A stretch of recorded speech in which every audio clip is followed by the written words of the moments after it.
हिसाब से किसी को वोट देना ही नहीं चाहिए। किसी चीज़ के विषय में विकास नहीं हुआ, ये तो नोटा में वोट देना, नोटा में वोट देना किसी को नहीं चाहिए। अरे तो आदिवासी का बेटा है तो आदिवासियों का विकास कहाँ पे हुआ है? आप हमको बताइए ना। अगर 81 विधानसभाओं में अगर किसी का विकास हुआ है तो 81 विधायकों का विकास हुआ है। एक घर से एक महिला रेजा का काम करने जाते थे, ऐसा विकास हुआ कि ताली लगा के एक घर में 4 महिला है तो चारों जा रहे रेजा काम करने, यही विकास हुआ है। अभी तो नेशनल लेवल पे बेरोजगारी और महंगाई देख ही रहे हैं आप। नमस्कार, इस वक्त हम राजधानी रांची से महज 12 किलोमीटर दूरी पर स्थित पिठोरिया चौक पर खड़े हैं और चुनावी माहौल है। चुनावी माहौल में लोगों से ये जानने की प्रयास रहती है कि आखिर इस क्षेत्र में विकास कितना हुआ है और विकास के नाम पर आखिर हुआ है तो क्या हुआ है। हमारे साथ एक टेम्पो वाले भाई साहब हैं, उनसे जानने की कोशिश करते हैं क्या कुछ इस क्षेत्र में विकास हुआ है और अब जो है किस मुद्दे पर अगर वो वोट करेंगे तो किस मुद्दे पर वोट करेंगे। क्या नाम हुआ, सबसे पहले आप ये बताइए। क्या लगता है इस क्षेत्र में कितना विकास हुआ है? अगर आप चुनाव वोट करेंगे तो किस मुद्दे को लेकर वोट करेंगे? नहीं, हम बराबर देते हैं बीजेपी को। क्या लगता है इस क्षेत्र में विकास हुआ है? विकास तो हुआ है, कैसे नहीं हुआ। अब बीजेपी को वोट क्यों देंगे? हम बराबर उसी में मारते हैं, बीजेपी में वोट मारते हैं। हारे चाहे जीते, बराबर हम बीजेपी में मारते हैं। क्या लगता है यहाँ जो विकास हुआ है वो बीजेपी की वजह से विकास हुआ है? नरेंद्र मोदी को चेहरा को देखकर दे रहे हैं। हाँ। क्या लगता है हेमंत सोरेन यहाँ विकास किए? हेमंत सोरेन सरकार में यहाँ विकास हुई या नहीं हुई? विकास तो हुई है, कैसे नहीं। अब जो आप वोट करेंगे वो किसे करेंगे? बीजेपी को देखकर करेंगे, आपका कहना ही है। देखिए कुछ चीज़ें जो है वो साफ है कि कुछ चेहरे जो होते हैं वो चेहरे देखकर लोग वोट करते हैं। कई लोग हैं जिनसे हम बात करने की कोशिश करेंगे, उनसे जानने की कोशिश करेंगे क्या कुछ इस क्षेत्र में विकास हुआ है या नहीं हुआ है। हमारे साथ एक दुकानदार हैं, भाई साहब दुकान चलाते हैं, उनसे भी जानने की कोशिश करते हैं। क्या नाम है आपका, सबसे पहले ये बताइए। क्या लगता है आज इस बार जो वोट करेंगे किस मुद्दे को लेकर क्या वोट करेंगे? मुद्दा तो बहुत है वोट करने के लिए। क्या लगता है इस बार किसकी सरकार बनेगी? सरकार हमारे हिसाब से किसी को वोट देना ही नहीं चाहिए, बर्खास्त कर देना चाहिए। क्यों नहीं वोट करनी चाहिए? ये तो क्यों? वोट एक आपका अधिकार है, वोट तो हमें करना ही अधिकार चाहिए। है, लेकिन उस लायक है ही नहीं कोई। अब किसका बात करेंगे, कौन सा पार्टी का बात करेंगे, उसको बोलिए। उसका काम यहाँ हम बताते हैं। क्या इस क्षेत्र में विकास हुई है आपको लग रहा है? किसी चीज़ के विषय में विकास नहीं हुआ है। जैसे कोई भी चीज़ में नहीं हुआ है तो हम विकास का नाम से क्या बोले, कुछ भी नहीं हुआ है। किसको वोट करेंगे? कैसे कैसे कैसे यह पैमाना आपका होगा कि आप विकास नहीं हुआ है या फिर आप कैसे देखते हैं इसको? देखने का नजरिया है। आज स्टूडेंट पढ़ लिख के भिखारी बना हुआ है। आज सामने नहीं मिल रहा है। हेमंत सरकार तो कह रही है कि बहुत नौकरी दी है। वो प्रूव कर दीजिए। क्या लगता है इस बार? नौकरी दिया है, किसको दिया है? आज जितना भी नौजवान युवा पढ़े लिखे हुए हैं, आज सबको एक तो पढ़ने के चलते बर्बाद कर दिया टाइम। नौकरी में टाइम उसका चला गया जी। जिसको नौकरी लगना भी रहता तो भी नौकरी नहीं लग रहा। आज कितना स्टूडेंट आत्महत्या कर रहा है। गार्जियन लोग परेशान हैं। किस तरह से बच्चा पढ़ाते हैं वो गार्जियन ही जानते हैं। इस बार क्या लग रहा है? इस बार तो हमको बोलता है कि एकदम वोट बर्खास्त कर देना चाहिए, इलेक्शन होना ही नहीं चाहिए। अगर इलेक्शन नहीं होगा तो फिर सरकार कैसे बनेगी? वो सरकार कैसे को हटा देना चाहिए, सरकार को हटा देना चाहिए। क्या लगता है इस बार? काम ही नहीं करेगा। इस बार अगर सरकार आएगी तो फिर किसकी सरकार आएगी? कैसे लग रहा है? हम लोग तो नोटा में वोट दबाएंगे, नोटा में वोट दबाएंगे। किसी को नहीं चाहिए। देखिए साफ तौर पर जो है वो कहना है कि हम नोटा पर वोट दबाएंगे क्योंकि सरकार काम नहीं की है। कुछ और जो मुद्दे हैं। अब आपसे एक और सवाल हमारा रहेगा, क्या लगता है आप नोटा पर वोट दबाएंगे? पूरा लग रहा है एकदम तय आपने कर लिया है। यहाँ का जो इंफ्रास्ट्रक्चर डेवलपमेंट है वो उस नज़रिए आप कैसे देखते हैं उसको? यहाँ डेवलपमेंट नाम का कोई चीज़ें नहीं है। लाइट यहाँ जो खराब है आज 5 साल बनाने के लिए कोई तैयार नहीं हुआ। आज इलेक्शन आ गया तो तैयार हो गया, 2 दिन पहले लाइट जला। हम लोग कभी कंप्लेन जाकर के नहीं किए? कंप्लेन एक बार नहीं 50 बार किया हो, कुछ नहीं सुनाई है। कुछ सुना ही नहीं।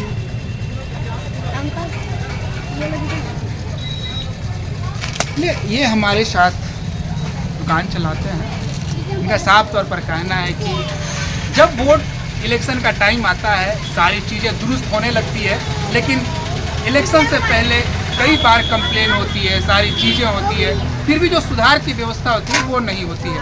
हमारे साथ कई लोग हैं जिनसे मैं जानने की कोशिश करूँगा कि आखिर क्या कुछ विकास के मुद्दे हैं। सबसे पहले क्या नाम हुआ? मेरा नाम रेहान अंसारी हुआ।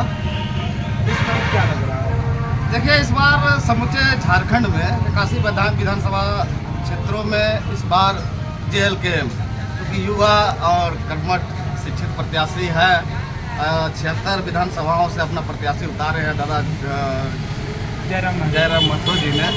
और अब कांके विधानसभा में है, यहाँ पर पुलिसर बैठा प्रत्याशी के रूप में आए हैं। और निश्चित रूप से जल जंगल जमीन की लड़ाई है और नीति सिद्धांत की लड़ाई, 1932 खतियान का जो नियम नीति है उसकी लड़ाई है।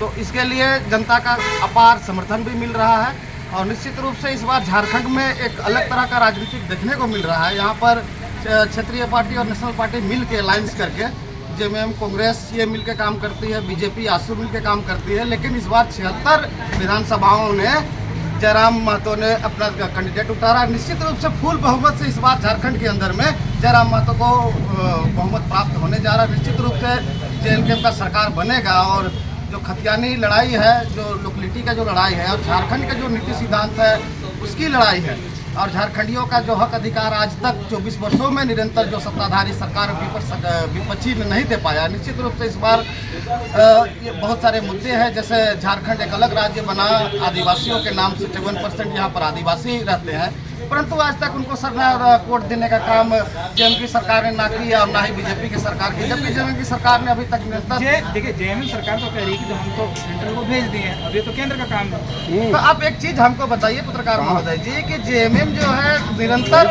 आप 13 वर्षों तक वो BJP के साथ में सरकार में रही, कांग्रेस के साथ में सरकार में रही, तो 13 वर्षों तक क्या ऐसा समय है और क्या इनको है कि सेंट्रल को जो इन्होंने जो प्रोवाइड करके भेजा है और इसका राज्य में सरकार है ये सरना कोड लागू नहीं करा पा रहा है, तो यह जनता को और खास करके आदिवासियों को यहाँ पर निश्चित रूप से धोखा देने का काम कर रही है। जो आदिवासी का नेता बनता है वही नेता जब आदिवासियों का हक अधिकार को दहन और शोषण कर रहा है। हेमंत सोरेन तो कहते हैं हम आदिवासी का बेटा है, आदिवासी को देकर हमको वोट कीजिए। अरे तो आदिवासी का बेटा है तो आदिवासियों का विकास कहाँ पे हुआ है? आप हमको बताइए ना। 81 विधानसभाओं में अगर किसी का विकास हुआ है तो 81 विधायकों का विकास हुआ है, उनके जो निजी लोग हैं उनका विकास हुआ है, उनका पत्नी का विकास हुआ है, उनका भाई का विकास हुआ है। तमाम चीज हम तो रोजगार दे रहे हैं, मैया सम्मान योजना का लाभ दे रहे हैं, और क्या चाहिए? एक चीज आप हमको बताइए कि झारखंड के अंदर में लौ है, तांबा है, कोयला है, बालू है, यहाँ तक कि झारखंड के अंदर में जो सारंडा जंगल है, पूरे भारत में सबसे बड़ा जंगल सारंडा है,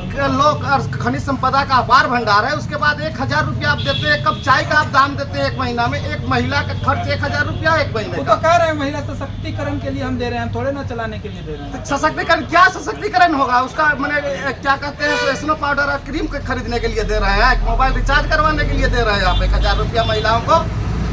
ये निश्चित रूप से महिलाओं को के साथ में भी छल किया जा रहा है, झारखंड वासियों के साथ में छल किया जा रहा है और निश्चित रूप से 3.5 करोड़ झारखंडियों के साथ में छल किया जा रहा है। अगर वो वास्तव में अगर JMM की सरकार आदिवासियों की सरकार होती तो आज 13 वर्षों में उन्होंने सरकार में रहा, वो अभी चाहता तो जो झारखंड की जो यहाँ पर धर्म कोड की बात है, आदिवासियों का धर्म कोड की बात है, उस कोड को दिलाने का काम करता, ना कि टलावा देने का काम करता। ये आदिवासियों को और मूलवासियों को वोट बैंक समझते हैं। यहाँ का जो खनिज संपदा है उसका मालिक यूपी बिहार झारखंड के लोग होते हैं, यहाँ का जो लॉ आयोग तांबा है उसका मालिक वो लोग होते हैं। झारखंड के लोग क्या है, लेबर कुली का काम कर रहे हैं। एक सवाल आपसे, देखिए जयराम की पार्टी में निस्वान क्रांतिकारी बहुत बड़ा चेहरा और ये डाल करके नॉमिनेशन करके JMM में शामिल। जयराम अपने पार्टी को नहीं संभाल पा रहे हो, कैसे यहाँ पे सत्ता चला? देखिए वो बात नहीं है, नीति सिद्धांत की बात है। उन्होंने एक पक्ष लेके आया था कि मैं 1932 खतियान की बात करूंगा, लेकिन उन्होंने चुनाव होने से पहले ही अपनी नीति को दिखा दिया। वो स्थानीय नीति की बात नहीं करता है, अगर वो बात करता है तो निश्चित रूप से वो जेएमएम में जाके शामिल नहीं होता। वो जयराम को इससे कोई फर्क नहीं पड़ता है। दूसरी बात है कि जनता का वो नेता नहीं हो सकता है, वो पार्टी का नेता था। जनता जिस दिन उसे वोट देकर विधायक बनाती उस दिन वो जनता का नेता बनता, लेकिन जनता का नेता बनने से पहले ही वो जेएमएम का नेता बन गया, तो वो कोई मायने नहीं रखता है रिजवान के लिए या फिर पार्टी के लिए। आपका क्या नाम हुआ? मेरा नाम मोहसिन अंसारी हुआ।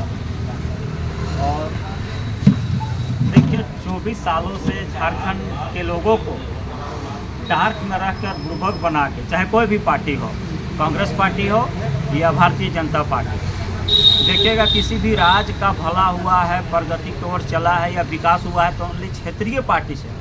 लेकिन यहाँ कहने को दो क्षेत्रीय पार्टी तो जेएमएम भी है। जेएमएम तो कांग्रेस का गोदी में जाके बैठ गया, और आंसू है तो बीजेपी का गोदी में बैठ गया। और झारखंड अभी तक तो प्रयोगशाला बना के रखे हैं सिर्फ अपने मतलब के लिए। वही जेएमएम है कि 28 ओवर का भी मैच खेले भारतीय जनता पार्टी से, सेकुलर पार्टी से अभी गठबंधन है, तो एक ऐसा भी वक्त आया है कि 28 ओवर का वो मैच खेले हैं भारतीय जनता पार्टी से। तो हम लोग झारखंडी बुड़बक है। अब झारखंड के लोग जाग चुके हैं। 24 सालों तक जितना दोहन शोषण करना था सभी पार्टी कर लिए अपने मतलब के लिए, अपने फायदे के लिए। अब वो चलने वाला नहीं है। अब इस झारखंड की धरती में टाइगर जयराम महतो जैसा बेटा पैदा हुए हैं। अब हमें नेता की ज़रूरत नहीं है, अब झारखंड में बेटा की ज़रूरत है। और टाइगर जयराम महतो झारखंड में आ गए हैं, दहाड़ रहे हैं। देखिएगा पूरे झारखंड में बदलाव की लहर है, क्योंकि सारे झारखंडी को अब समझ में आ गया है कि इतने दिनों तक हमको डार्क में रखा गया। अभी जेएमएम कहते हैं कि भाई आदिवासियों का नेता, मैंने एक घर से एक महिला रेजा का काम करने जाती थी, ऐसा विकास हुआ कि ताली लगा के एक घर में 4 महिला है तो चारों जा रहे हैं रेजा काम करने, यही विकास हुआ है। कह रहे हैं कि हम तो कर रहे हैं, पैसा दे रहे हैं, रोजगार दे रहे हैं, सब कुछ तो ये नहीं। हाँ, माने इस क्षेत्र में रोजगार सारा मलाई खाए बाहर के लोग रांची में आके, और हम झारखंडी छाछ पिए। अभी आप विकास की बात कर रहे थे, अगर धरातल पर विकास होती और 24 वर्षों से निरंतर जो सत्ताधारी सरकार या विपक्ष सरकार ने रहा है झारखंड के अंदर में, अगर विकास होता तो आज स्टार प्रचारक के रूप में भारत के प्रधानमंत्री माननीय श्री नरेंद्र मोदी जी यहाँ पर आने का काम नहीं करते। आज जयराम महतो ने ऐसा उलगुलान पैदा किया है और लोगों को अंदर जगाने का एक ऐसा काम किया है कि अब माननीय श्री प्रधानमंत्री तक गली गली जाकर लोगों से वोट मांगने का काम कर रहे हैं। अगर विकास करता तो जनता खुद उसे वोट देती। इसी तरह कांग्रेस का जो स्टार प्रचारक है वो लोग खुद यहाँ पर आ रहे हैं और हर एक विधानसभा क्षेत्र के पंचायत तक इन्होंने जाने का काम कर रहे हैं कि ताकि मेरा अस्तित्व बचा रहे। अगर इन्होंने 24 वर्षों में विकास किया है तो इसका जवाब जनता निश्चित रूप से 2024 में देगी। मतलब क्या लगता है इस बार बदलाव की बयार पूरी तरह से? हाँ, बदलाव है यार, ऐसा बदलाव होगा जो दिल्ली के तर्ज पर दिल्ली की जनता ने जिस तरह से केजरीवाल को सत्ता पे लाने का काम किया, उसी तरह झारखंड के अंदर में जयराम महतो को यहाँ की जनता लाने के काम करेंगी और निश्चित रूप से समूचे झारखंड में जेएलकेएम का सरकार होगा। और ये जो बाहरी लोगों की जो ये नीतियाँ रही है, झारखंड को लूटो और यहाँ के जल जंगल जमीन को सबको बाहर में लेके बेच दो और यहाँ की जनता को बस गुमराह करके इनका हक अधिकार को खाने का जो काम किया है, निश्चित रूप से इनमें अंकुश लगेगा। और आने वाले 2024 जो 23 तारीख होगा, जेएलकेएम विजयी करके यहाँ पर आएगी और निश्चित रूप से मुख्यमंत्री बनने का काम दादा जयराम महतो करेंगे। कांग्रेस आ चुके हैं, उनको मौका दिए भी हैं, लेकिन अगले बार अच्छा टक्कर था, बहुत कम वोटर से हारे थे। तो इस बार हमको लगता है वोटिंग परसेंटेज बढ़ेगा, क्योंकि बहुत सारे ऐसे वोटर हैं जो मतलब खुद बदलाव चाह रहे हैं कि एक ही आदमी को हम लोग दे के बहुत ये हो गए हैं, तो चाह रहे हैं कि थोड़ा सा बदलाव होना जरूरी है। विकास को आप कैसे देखते हैं इस बार? विकास को देखने का मीन्स कि हम लोग जैसे एज के लड़के लोग बहुत सारे बेरोज़गार भी हैं, और अभी तो नेशनल लेवल पे बेरोज़गारी और महंगाई देख ही रहे हैं आप। हम चाहते हैं कि कांके विधानसभा क्षेत्र में बदलाव आए और हम ऐसे प्रतिनिधि को, ऐसे विधायक को चुने जो धरातल पे काम करें। क्या लगता है हेमंत सोरेन जी बात काम किया? हेमंत सोरेन जी को थोड़ा सा कार्यकाल उतना मौका नहीं मिल पाया, क्योंकि 2 साल कोरोना रहा और 3 साल में काम किए हैं, उतना तो नहीं किए हैं, बट हम 100 में 60-70 बोल सकते हैं काम किए हैं, लेकिन अभी 30% काम और भी बाकी हैं। और बहुत सारे हम लोग, जैसे हम खुद मुस्लिम कौम से आते हैं, तो हमारे बहुत सारे ऐसे मामले हैं जो कि हम लोग वोट तो देते हैं कांग्रेस को, बीजेपी को, लेकिन हम लोग का अपना मुद्दा कहीं सारा मिल है, कहीं पे कोई काम नहीं हो पाता है। आखिर काम क्यों नहीं हो पाता? आप लोग वोट देते हैं, उसके बाद भी क्या रीज़न रहता है? रीज़न हमको तो यही लगता है कि बीजेपी का बहुत 3-4 बार से कंटिन्यू विधायक रह चुके हैं, तो उनको शायद इस चीज़ का गलतफहमी हो गया कि हम काम करें या नहीं करें, वोट हमको मिल ही जाता है और ध्रुवीकरण होकर वोट मिलता है। ध्रुवीकरण मीन्स कि काम का कोई मुद्दा नहीं है, किसी तरह का कोई मुद्दा नहीं है कि मतलब काम का बात करें, सिर्फ जात और पात, हिंदू मुस्लिम करके बस यही होता है। ध्रुवीकरण करके वोट तो ले लेते हैं, लेकिन वो काम किसी की वजह से है। तो इस चीज़ों को वोटर को, हमारे जागरूक लोगों को जानना है कि हम उसी विधायक को वोट करें जो हमारा काम करे, जो कि जात पात का बात ना करे। हमारे साथ एक और शख्स है, मैं उनसे बात करने की कोशिश। क्या नाम है सबसे पहले? जी, मेरा नाम इमरान अंसारी होगा। ये इस बार तो चुनावी माहौल बहुत ही गर्मा गई है। क्या लगता है इस बार?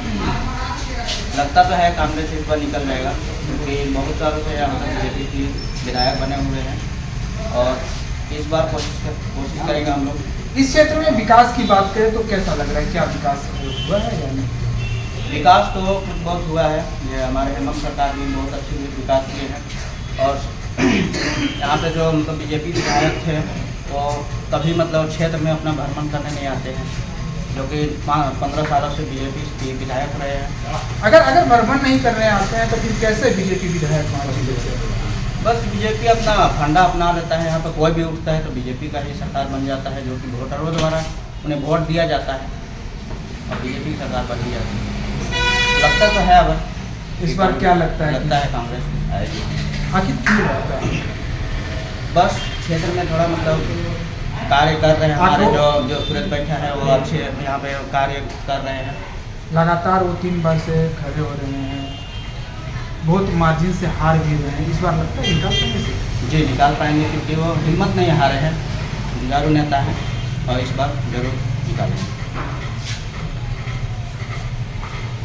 तो साफ तौर पर कहना है कि लोगों का कि इस बार जो है कहीं ना कहीं जो बीजेपी के विधायक रहे हैं वो काम लोगों के सामने आने से कतराते हैं। जब इलेक्शन का टाइम होता है सामने आते हैं, लेकिन पूरे जो 5 साल का टाइम होता है वो कहीं ना कहीं वो कौन दिखता है, ये साफ तौर पर लोगों का कहना है। प्रभातखबर.com, विश्वास वही, रफ्तार नहीं।